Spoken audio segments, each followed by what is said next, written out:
Praise the lord. దేవునికి మహిమ కలుగునుగాక. మన ప్రభు అయిన యేసుక్రీస్తు నామములో మీ అందరికీ నా శుభములు తెలియజేస్తున్నాను. యేసుక్రీస్తు ప్రభువారు సిలువలో పలికిన 7 మాటలు ఎన్నిసార్లు ధ్యానం చేసినా అందులో నుంచి క్రొత్త విషయాలు వస్తూనే ఉంటాయి. యేసు ప్రభు సిలువలో పలికిన మొదటి మాటలో కూడా ఇదివరకు నేను 10 వర్తమానాలు చెప్పాను. ఇది 11వ వర్తమానము. ఆ 10 వర్తమానాలు వేరు కోణంలో ఉంటాయి. ఈ యొక్క వర్తమానము మరొక కోణంలో మనకు కనబడుతుంది. ఈ యొక్క వర్తమానం యొక్క టైటిల్ ఏంటంటే మొదటి మాటలో 7 ప్రార్థనలు. మొదటి మాటలో సిలువలో యేసు పలికిన మొదటి మాటలో 7 ప్రార్థనలు. వచనాన్ని చదువుకొని ఆ వచనములో నుండే ఆ మాటలు మనం నేర్చుకుందాము. లూకాసు వార్త 23వ అధ్యాయము 34వ వచనము. తండ్రి, వీరేమి చేయుచున్నారో వీరెరుగరు గనుక వీరిని క్షమించమని చెప్పాను. ప్రార్థన. ప్రేమ కలిగిన మా తండ్రి, నమ్మకమైన నా ప్రభువా, దయగలిగిన వాడా, సర్వాధికారి, శక్తిమంతుడా, నీతిమంతుడా, అద్వితీయ సత్యదేవుడా, ప్రధాన కాపరి, పరిశుద్ధ కాపరి, సిలువలో మా కొరకు యాగమైపోయిన వాడా, నీకు స్తోత్రాలు చెల్లిస్తూ ఉన్నాము. ఇదిగో సిలువలో మీరు పలికిన అద్భుతమైన మాటలలో నుంచి మొదటి మాటగా మరొక్కసారి ధ్యానం చేస్తుండగా నీ కృపను మాకు తోడుగా ఉంచమని యేసు నామములో ప్రార్థిస్తున్నాము తండ్రి. ఆమేన్, ఆమేన్. ఈ మొదటి మాటలో దేవుడు మనకి ఏమి నేర్పిస్తున్నాడంటే 7 ప్రార్థనలను నేర్పిస్తున్నాడు. మొదటిగా ఏం నేర్పిస్తున్నాడు అంటే మొదటి మాటలో మొదటిగా ఏ విషయమునకైనా మొదట ప్రార్థన ఉండాలి అనేది మొదటి పాయింట్. ఈ 7 మాటల్లో 3 ప్రార్థనలు కనబడతాయి. మొదటి మాట ప్రార్థన, 4వ మాట నా దేవా నా దేవా నన్ను నేల చేయి విడిచితివి అనేది ప్రార్థన, 7వ మాట తండ్రి నా ఆత్మను నీ చేతికి అప్పగించుచున్నాను అనేది ప్రార్థన. అంటే యేసు ప్రభు జీవితంలో ప్రతీది కూడా ప్రార్థనతోనే ప్రారంభమయ్యింది. ఆయన ఏం చేసినా ప్రార్థన లేకుండా ఆయన ఏ పని కూడా చేయలేదు. ఈ లోకములో యేసు ప్రభు పుట్టటానికి ముందు కూడా ప్రార్థనతోనే ఈ లోకంలోనికి వచ్చినట్లు మనకి కనబడుతుంది. మీరు చూడండి, హెబ్రీ పత్రిక 10వ అధ్యాయము 5వ వచనము. కాబట్టి ఆయన ఈ లోకమందు ప్రవేశించినప్పుడు ఇలాగూ చెప్పుచున్నాడు. ఈ లోకమందు ఆయన ఎప్పుడు ప్రవేశించాడు? మరియ గర్భము ద్వారా ప్రవేశించాడు. ప్రవేశించినప్పుడు ఇలాగూ చెప్పుచున్నాడు, బలియు అర్పణయు నీవు కోరలేదు కానీ నాకొక శరీరమును అమర్చితివి, పూర్ణ హోమములను పాప పరిహారార్థ బలులను నీకు ఇష్టమైనవి కావు. అప్పుడు నేను గ్రంథపు చుట్టలో నన్ను గూర్చి వ్రాయబడిన ప్రకారము దేవా నీ చిత్తము నెరవేర్చుటకు ఇదిగో నేను వచ్చి ఉన్నానంటిని. మీరు ఇంకా కిందకి చదువుకోవచ్చు ఆ వచనాలు. నీ చిత్తము చేయుటకు ఈ లోకములోనికి నేను వెళ్తున్నాను అని ఈ లోకములోనికి ఆయన ప్రవేశించాడు. నీవు నాకు ఒక శరీరమును అమర్చితివి. ఎక్కడ? మరియ గర్భములో. బలిని నీవు కోరటలేదు. అంటే లోక సంబంధమైన గొర్రెలు బర్రెలను ఎడ్లను బలిచ్చాం కదా, ఇవి కాదు. అసలు కోరుకుంటున్న బలి ఏంటంటే నీ చిత్తము నెరవేర్చే బలి ఒకటి ఉంది. అందుకొరకు నీవు నాకు ఒక శరీరమును ఏర్పాటు చేశావు.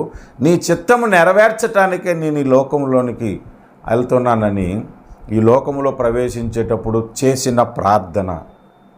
ఆయన ఈ లోకానికి వస్తూనే ప్రార్థన చేశాడు. అంటే ప్రతిదానికి ప్రార్థన. అంటే మొదటి మాటలో మనం నేర్చుకోవలసిందేంటి? ఏ పని చేసినా మొదట ప్రార్థన చేయాలి. యేసు ప్రభు సిలువలోని మొదటి మాట కూడా ప్రార్థనే. ఆయన పరిచర్యలో ఎప్పుడు చూసినా ప్రార్థన కనబడుతుంది. ఆయన సిలువకు అప్పగింపబడటానికి మునుపు కూడా ప్రార్థనే చేశాడు. తండ్రి నీ చిత్తమైతే ఈ గిన్నెను నా యొద్ద నుండి తొలగించమని 3 సార్లు ప్రార్థన చేసినట్లు కనబడుతుంది. ప్రార్థన లేకుండా ఆయన ఏ పని చేయలేదు. కాబట్టి యేసు ప్రభు సిలువలో పలికిన మొదటి మాటలో మొదట మనం ఏం నేర్చుకోవాలంటే ప్రార్థన. ఏ పనికైనా ప్రార్థనతో ప్రారంభించండి.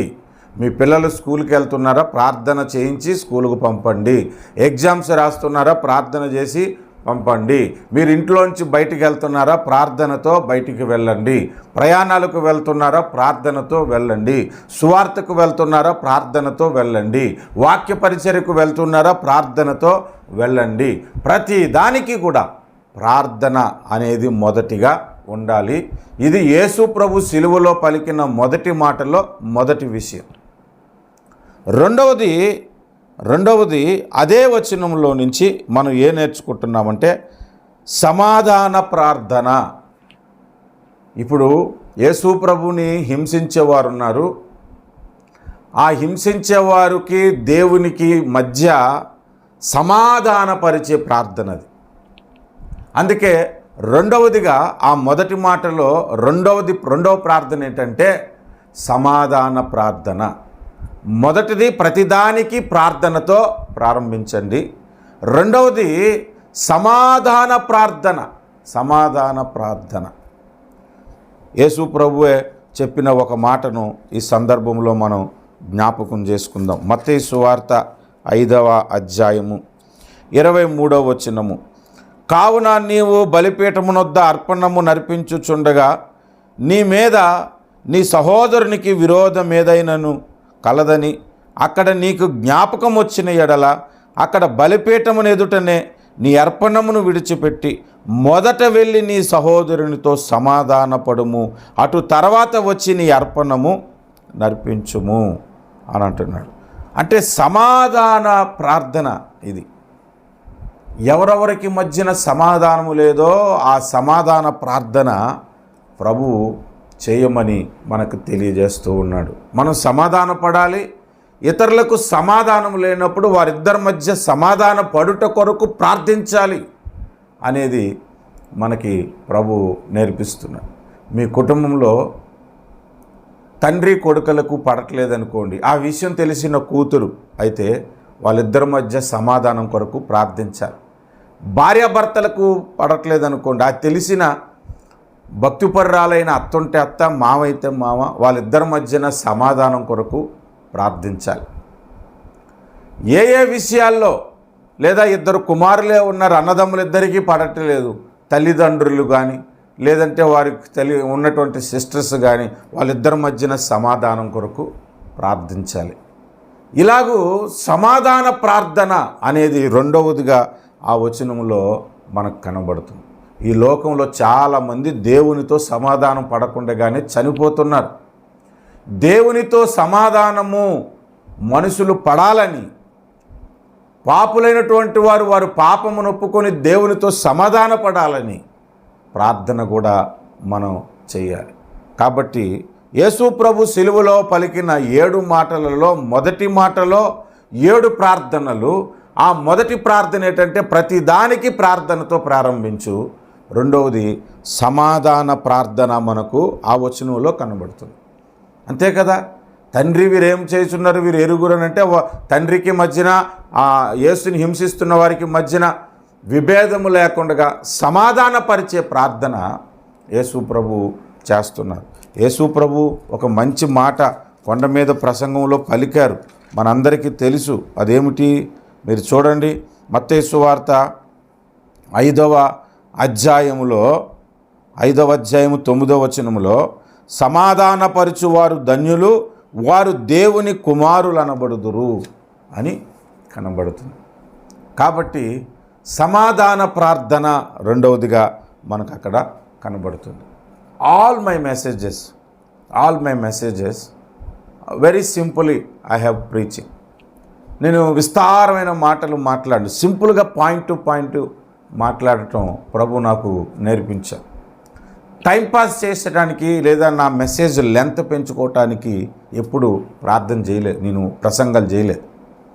ఎప్పుడైనా బహిరంగ సభల్లో ఇంకా అవసరాన్ని బట్టి లాంగ్ టైం మాట్లాడుతాను. సమయాన్ని బట్టి వచ్చిన వాళ్ళందరినీ ఆకట్టుకొని దేవుని మాటలు వారికి చెప్పి ప్రభు వైపుకు తిప్పుట కొరకు. కాబట్టి కొద్ది జాగ్రత్తగా వినండి, విసుగు లేకుండానే చాలా సింపుల్గా నేను చెప్తున్నాను. ఆ మొదటి సిలువలో పలికిన యేసు పలికిన మొదటి మాటలో మూడవదిగా మనం ఏం నేర్చుకుంటున్నాము అనంటే క్షమాపణ ప్రార్థన నేర్చుకుంటున్నాం. మొదటిదేమో ప్రతిదానికి ప్రార్థన, రెండవది సమాధాన ప్రార్థన, మూడవది క్షమాపణ ప్రార్థన. క్షమాపణ ప్రార్థన. ఎంతమందిని ప్రభువా వారిని క్షమించు అని ప్రార్థన చేస్తున్నాం? హార్ట్ఫుల్గా నేను ఒక మాట చెప్తున్నాను. నా బంధువులు, నా రక్త సంబంధులు నా ఆస్తులు దోచుకొని నన్ను బయటికి నిలబెట్టినా కూడా వాళ్ళకి తగిన శిక్ష పంపు, కానీ నరకానికి మాత్రం పంపొద్దు ప్రభువా. వారు క్షమించబడాలి, క్షమించబడి నీ రాజ్యానికి రావాలి. కాకపోతే వారికి బుద్ధి చెప్పు. తప్పిపోయిన కుమారుడికి బుద్ధి వచ్చినప్పుడు నీ యొద్దకు తిరిగి వచ్చారు కదా, మరి బుద్ధి చెప్పకపోతే వీళ్ళు నీ యొద్దకు రారు కదా. కాబట్టి బుద్ధి చెప్పు, కానీ నరకపాత్రులుగా వారిని చేయొద్దు, క్షమించమని ప్రార్థన చేయాలి. అలాంటి ప్రార్థన నేను చేశాను కాబట్టి ధైర్యంగా ఈ వచనంలో మూడవ పాయింట్ నేను చెప్తున్నాను, క్షమాపణ ప్రార్థన. నువ్వెంతమంది కొరకు చేసావు? నిన్ను బాధించే వారి కొరకు ఎప్పుడైనా క్షమాపణ ప్రార్థన చేసావా? యేసు ప్రభువుకి అనగా మన దేవునికి ఒక అద్భుతమైన లక్షణం ఉన్నది. ఆ లక్షణము మనలో కూడా ఉండాలి. చూడండి, 86వ కీర్తన 5వ వచనం. 86వ కీర్తన 5వ వచనం. ప్రభువా నీవు దయాళుడవు, క్షమించుటకు సిద్ధమైన మనస్సు గలవాడవు. మన ప్రభువు క్షమించుటకు సిద్ధమైన మనస్సు గలవాడు. క్షమించే లక్షణము క్రైస్తవునికి ఉండాల్సిన లక్షణాలలో ప్రాముఖ్యమైనది. కాబట్టి మూడవదిగా ఏమి నేర్చుకుంటున్నాం మనం? క్షమాపణ ప్రార్థన. మొదటిది ప్రతిదానికి మొదట ప్రార్థన ఉండాలి, రెండవది సమాధాన ప్రార్థన ఉండాలి, మూడవది క్షమించే ప్రార్థన ఉండాలి. నాలుగో విషయాన్ని మనం చూస్తే దేవుని కోపము నుండి పాపులను తప్పించే ప్రార్థన. ఇక్కడ చూడండి, తండ్రి వీరేమి చేయుచున్నారు, వీరు ఎరుగరు గనుక వీరిని క్షమించమని చెప్పాను అంటే, ఆ మాట చెప్పకపోతే, ఆ మాట ఆయన ప్రార్థన చేయకపోతే దేవుని కోపం వాళ్ళ మీదకి వస్తుంది. వారు తెలియక చేస్తున్నారు, అది వేరు. కానీ దేవుడు వారి మీద ఒకవేళ కోప్పడితే వాళ్ళకి రక్షణ ఉంటుందా? వాళ్ళకి క్షమాపణ ఉంటుందా? మీరు ఆలోచించండి. ఉండదు. అంటే నాలుగవదిగా ఏం నేర్చుకుంటున్నాం? దేవుని కోపమును ఆపివేసే ప్రార్థన. దేవుని కోపమును ఆపివేసే ప్రార్థన. నిర్గమకాండంలో ఒక సందర్భంలో మోషే దేవునితో ప్రార్థన చేశాడు, ప్రభువా నీ కోపము వారి మీద నుంచి తొలగించుము, లేదా జీవగ్రంథంలో నా పేరన్న తొలగించేసే, నా పేరు తుడిచిపెట్టేసే. నీ కోపం వారి మీద రగులుకునే అడలా నా పేరు తుడిచిపెట్టేసాయి, నీ కోపం వారి మీదకి రాకూడదు అని ప్రార్థన చేశాడు. ఎంతోమంది దైవ సేవకులు ప్రార్థనేనండి ఈరోజు దేవుని ఉగ్రత కొంతమంది మీదకి రాలేదు. ఈరోజు దేవుని ఉగ్రత కొన్ని కుటుంబాల మీదకి రాలేదు. వాళ్ళు జీవిస్తున్న జీవితాలు, వారు చేస్తున్న అక్రమాలు, వారు చేస్తున్న పాపపు పనులు ప్రార్థన వలనే వారు తప్పించుకోబడుతున్నారు దేవుని ఉగ్రత నుండి. కనుక నాలుగవదిగా మనం ఏం నేర్చుకుంటున్నాము అనంటే దేవుని కోపము నుండి తప్పించే ప్రార్థన. అది దేవుని కోపమును ఆపివేసే ప్రార్థన అని కూడా చెప్పుకోవచ్చు. నాలుగవదిగా నీ ప్రార్థన వలన దేవుని కోపం ఎంతమంది మీద రగులు కొనకుండగా ఆపగలిగావు? ఎంతమంది మీద నీకు దేవుని కోపం వారి మీదకి రాకూడదు, ప్రభువా మరొక అవకాశం వారికి ఇవ్వు, వారిని క్షమించు అని ప్రార్థించావు. మీ సంఘానికి వస్తున్న వారిలోనే ఎవరైనా ఫలించకపోతే మరొక అవకాశం వారికి ఇవ్వు అని ఎప్పుడన్నా ప్రార్థించావా? యేసు ప్రభు అది కూడా మనకి నేర్పిస్తున్నాడు. లూకాసు వార్త 13వ అధ్యాయంలో ఆయన ఒక ఉపమానం చెప్తున్నారు చూడండి. మరియు ఆయన వారితో ఉపమానము చెప్పాను, ఒక మనుషునికి ద్రాక్ష తోటలో అంజూరపు చెట్టు నాటబడి ఉండెను. అతడు దాని పండ్లు వెదికి వచ్చినప్పుడు ఏమీ దొరకలేదు గనుక అతడు, ఇదిగో 3 ఏండ్ల నుండి నేను ఈ అంజూరపు పండ్లను వెదకవచ్చుచున్నాను, కానీ ఏమీ దొరకలేదు. దీనిని నరికివేయము, దీని వలన ఈ భూమి ఎలా వ్యర్థమైపోవలనని ద్రాక్ష తోటమాలితో చెప్పాను. అయితే వాడు, అయ్యా, నేను దాని చుట్టూ త్రవ్వి ఎరువేయు మట్టుకు ఈ సంవత్సరము కూడా ఉండనిమ్ము, అది ఫలించినా సరే లేని ఎడల నరికించి వేయమని అతనితో చెప్పాను.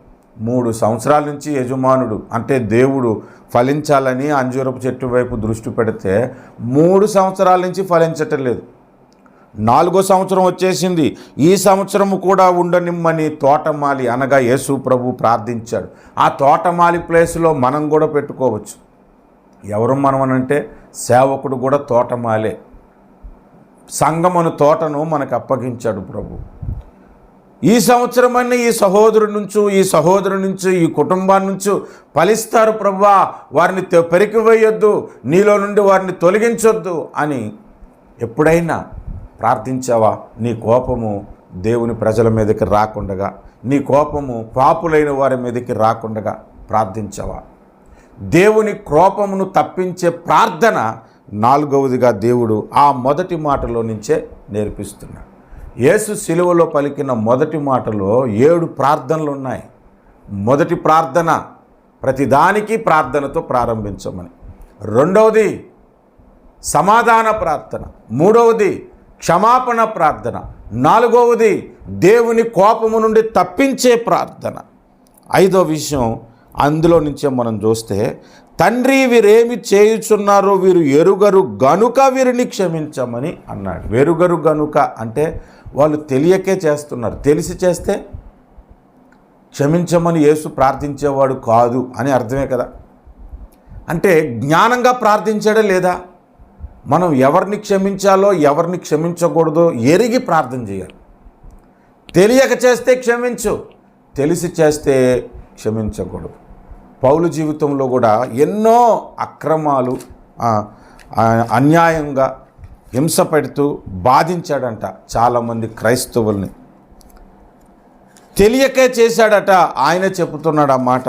కాబట్టే నేను కనికరించబడి తిని అని తన సాక్ష్యాన్ని తిమోతికి పత్రిక రాస్తూ 1 అధ్యాయం 12-13 వచనాల్లో చెబుతున్నాడు. పూర్వము దోషకుడను, హింసకుడను, హానికరుడనైన నన్ను 3 విషయాలు చెప్పాడు. దోషకుడట, హింసకుడట, హానికరుడట. తన పరిచర్యకు నియమించి నమ్మకమైన వానిగా నన్ను ఎంచినందుకు నన్ను బలపరిచిన మన ప్రభువైన క్రీస్తు యేసుకు కృతజ్ఞుడనై ఉన్నాను. తెలియక అవిశ్వాసము వలన చేసి తిని గనుక కనికరింపబడి తిని అన్నాడు. తెలియక చేశాడు కాబట్టి, తెలియక చేసి ఉంటే వారిని క్షమించు అని ప్రభు ప్రార్థిస్తున్నాడు. ఎరిగి ప్రార్థన, ఎరిగి పొరపాట్లు చేస్తే దేవుడు క్షమించుడు అనేది కూడా మనకు అక్కడ నేర్పిస్తున్నాడు. అంటే ఈ ప్రార్థనలో నేను ఆలోచన చేస్తే నాకు అర్థమైంది ఏంటంటే జ్ఞానంగా ప్రార్థన చేశాడు. అది జ్ఞానమైన ప్రార్థన. అది మనం నేర్చుకోవలసిన 5వ విషయం. జ్ఞానముగా ఎప్పుడైనా నువ్వు ప్రార్థన చేస్తున్నావా? నీ జీవితంలో అజ్ఞానంగా ప్రార్థన చేస్తున్నావా? కొంతమంది అజ్ఞానంగా ఎలా ప్రార్థన చేస్తారంటే, ప్రభువా యేసు నామములో నేను సాతాన్ని బంధిస్తున్నాను. సాతాన్ని నువ్వు బంధించేస్తే ఇంక సాతాన్ని అందులో నుంచి ఇంక రాడా? సాతాన్ని మనం బంధించలేము. వాడికి ఒక సమయం ఉందని ప్రకటన గ్రంథం 12వ అధ్యాయం చెబుతుంది. అప్పుడు వాడు కంప్లీట్గా 1000 సంవత్సరాలు పెద్ద సంఖ్యలతో బంధింపబడతానని ప్రకటన గ్రంథం 20వ అధ్యాయంలో దేవుడు తెలియజేస్తున్నాడు. మరి ఏం బంధించాలంటే సాతాను యొక్క తంత్రములను బంధించు, వాడి క్రియలను బంధించు, వాడి ఆలోచనలను బంధించు. అది మనం చేయాల్సింది. వాడిని అప్పుడే బంధించలేం. లేదా సాతానుడు కొంతమంది దురాత్మలను నీ జీవితాన్ని పాడు చేయటానికి, నీ ఆత్మీయ జీవితాన్ని పాడు చేయటానికి, నీ కుటుంబాన్ని పాడు చేయటానికి ప్రేరేపిస్తాడు. ఆ దురాత్మ సమూహములను బంధించు. నీ ప్రార్థనలో జ్ఞానంగా ప్రార్థించే వారి గురించి నేను చెప్తున్నాను. కొన్ని సందర్భాల్లో న్యాయము తీర్చమని నీ యొద్దకు వస్తారు. అందులో ఒకడు అన్యాయం చేసినోడు ఉంటాడు. ఇద్దరినీ క్షమించే ప్రభువా అని అనకూడదు. ప్రభువా వీళ్ళు నిజం చెప్పట్లేదు, ఇద్దరికిద్దరు చెప్తున్నారు, ఎవరు చెప్తున్నారో నిజం తెలియట్లేదు, ఇందులో నిజంగా అన్యాయం చేసిన వాడెవడో వాడి మీదకి నీ ఉగ్రత వచ్చునుగాక, అన్యాయం చేయని వాడు తప్పింపబడునుగాక అని జ్ఞానంగా ప్రార్థన చేస్తే ఆ అన్యాయం చేసేవాడు ముందు భయపడతాడు. అక్కడ జ్ఞానంగా ప్రార్థన చేయాలి. చాలా సందర్భాల్లో అజ్ఞానమైన ప్రార్థనలు చేస్తూ ఉంటారు. జ్ఞానంగా ఎప్పుడైనా ప్రార్థన చేస్తున్నావా అంటే ఈ మొదటి మాటలో ప్రభు మనకి 5వదిగా ఏం నేర్పిస్తున్నాడంటే జ్ఞానముగా ప్రార్థన చేయుట నేర్పించాలి, జ్ఞానముగా మొర్రపెట్టుట నేర్పిస్తున్నాడు. జ్ఞానంగా ప్రార్థన చేయమని మనకు తెలియజేస్తున్నాడు మన ప్రభువు. ఇందులో నుంచి ఇంకా ఎన్నో విషయాలు మనం చెప్పుకోవచ్చు. జ్ఞానంగా ప్రార్థన చేయుట అంటే ఏమిటో, జ్ఞానముగా మొర్రపెట్టుట అంటే ఏమిటో మనం ఇంకా చాలా విషయాలు తెలుసుకోవచ్చు. కానీ నేను సమయాన్ని బట్టి 6వ పాయింట్కి నేను వెళ్తున్నాను. 6వ పాయింట్కి, ఈ ప్రార్థన మారు మనసు కలిగించిన ప్రార్థన. యేసు ప్రభు సిలువలో పలికిన మొదటి మాట ప్రార్థనే కదా. ఆ ప్రార్థన మారు మనసు కలిగించిన ప్రార్థన. ఎవరికి మారు మనసు కలిగించింది అంటే యేసుతో పాటు కుడి ఎడమలో కూడా 2 నేరస్తులు సిలువ వేయబడ్డారు. అందులో ఒక దొంగ రక్షణ పొందాడు.